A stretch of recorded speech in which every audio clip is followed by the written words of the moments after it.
বন্ধুরা দেখো, আজ আবার একটা রান্নার ভিডিও নিয়ে তোমাদের সামনে হাজির হয়ে গেলাম। আমার কথাগুলো শুনতে বোধহয় তোমাদের সমস্যা হচ্ছে। আমার প্রচণ্ড ঠান্ডা লেগেছে, ঠিক করে কথা বলতে পারছি না, তাই সরি গো। সেজন্য তোমাদের কাছে আমি আজ একটু সবজি খিচুড়ি রান্না করব, তাই আজ তোমাদের সঙ্গে শেয়ার করব। দেখো, এখানে আমি সবজি কেটে নিয়েছি, শীতের সব রকমের সবজি কেটে নিয়েছি। আর এখানে মুসুরির ডাল আর চাল দিয়ে ধুয়ে নিয়েছি।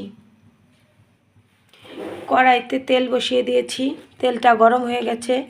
এবার আমি শুকনো লঙ্কা ফোড়ন দিয়ে দিলাম, আর এখানে 5 ফোড়ন আছে, আমি সেটা দিয়ে দেব। তারপরে দেখছো মশলাগুলো ভাজা হয়ে গেছে। 1 মুঠ দিয়ে দিলাম মুগের ডাল, এটা আমি এই তেলের সঙ্গে ভেজে নেব। আমার মুগ ডালটা ভাজা হয়ে গেছে, এবার আমি তরকারিগুলো দিয়ে দেব। এবার দিয়ে দেবো পরিমাণ মতো লবণ, কাঁচা লঙ্কা এর ভেতরে চিড়ে দিয়েছি।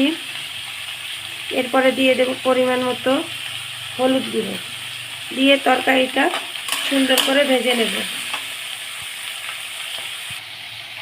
দেখো, তরকারিটা আমি বেশ খানিকটা ভাজা ভাজা করে নিয়েছি। এবার দিয়ে দেব চালগুলো।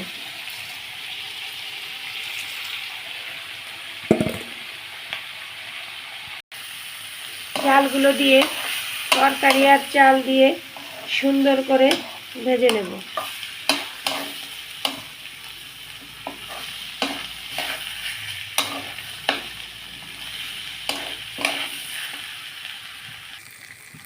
দেখো কি সুন্দর লাগছে না, সবুজ হলুদ, বেশ ভালো লাগছে তাই না? আর গাজরগুলো লাল লাল লাগছে, কমলা কমলা, কত সুন্দর লাগছে। আমার চালগুলো ভেজে নেওয়া হয়ে গেছে। এবার আমি পরিমাণ মতো জল দিয়ে দেব। আমি খিচুড়ির জলটা দিয়ে দিয়েছি। এবার আমি ঢাকা দিয়ে দিলাম,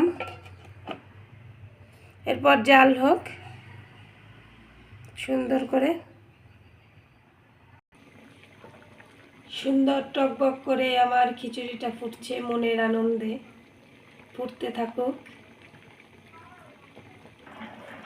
আমার খিচুড়িটা ফুটে গেছে, আর একটু হবে, আমি একটু নরম নরমই রাখবো। পরে আমি আবার 2টো টমেটো এর সঙ্গে অ্যাড করে দিয়েছি, তরকারির সঙ্গে দেইনি, কারণ তরকারির সঙ্গে দিলে বেশি ঘেটে যেত, এর জন্য আমি একটু পরে দিয়েছি, সেটা ভিডিওতে দেখাতে পারিনি, দুঃখিত। আমার খিচুড়িটা হয়ে গেছে। এবার লাস্ট একটু চিনি দিয়ে দিব, কারণ সবজি খিচুড়ি আমার কাছে একটু মিষ্টি দিলে ভালো লাগে।